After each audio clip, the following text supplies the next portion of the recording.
Hello, Ian here from Dark Blades Workshop. Welcome back to another video. This is a quick update on the Mandalorian diorama that I'm doing at the minute.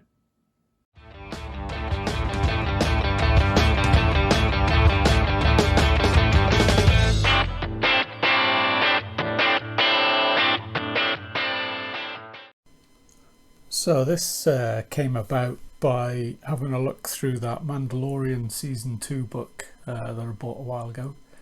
And in there's this scene where the Mandalorian walks past a load of stormtrooper helmets on spikes.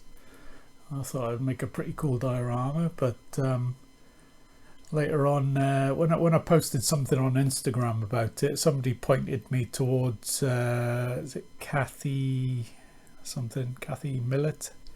She's like this model railway diorama maker, or whatever you call them, and she'd done one, but it was like at a huge scale. I mean, the helmets were bloody massive, so I thought I'm going to do it at the scale I'm comfortable with, and I'll put my own spin on it as well. So this, as always, is combined with another influence. It was Gav Booth. Cheers, Gav. The base is a chopping board that I got from the range, which is I don't know what to call it, hardware store, but they sell linen and stuff like that as well. So homeware store, should we call it. And it was only a couple of quid. There is a thumb hole at the back, which I've covered over with the foam, but it's perfect. Really good base, and cheap as well. So it was a winner. So I picked that up, and then I got some extruded foam from B&Q to make the base and the back, and a couple of pillars there you can see that I've glued into place. I've been printing off stuff to go with it as well, as you can see, a couple of bots there, and that got me on the go. So the next stage was on to priming, and then I gave the back wall a coat of deck tan and sealed it with satin varnish, and then I picked out the oils you can see on the base there. The actual base was I don't know, some random sand colour that I've found just to give it context for now. We will be changing that later on. So onto the dot technique. So as you can see, I've started up the top with some random colours, dark and light, just to mix everything in, but don't worry too much about that if you haven't seen this before. When you start streaking downwards with a brush and using odorless thinners, it then disperses and just leaves a lovely tone.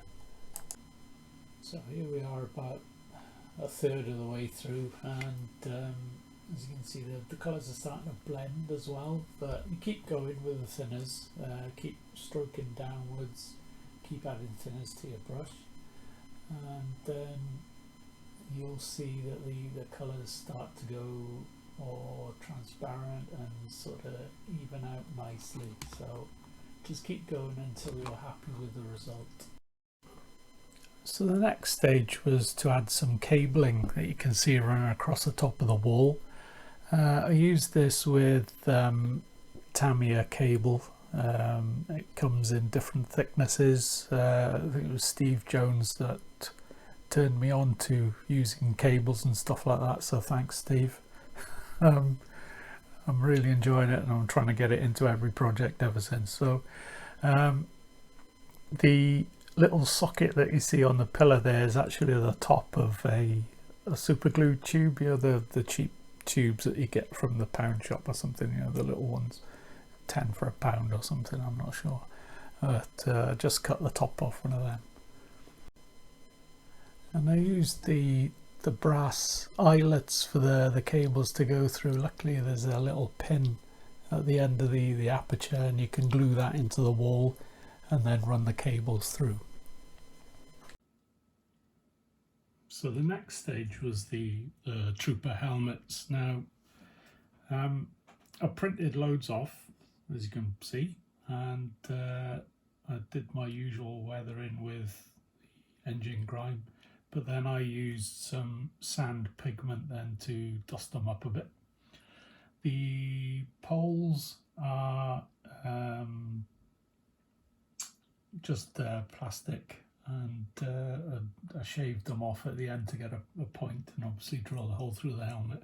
The cloth, now I struggled to find a cloth that was thin enough and didn't look like, you know, like t-shirt material or something like that. So I nicked a pillowcase from upstairs. Mrs. is going to kill me if it's part of a set.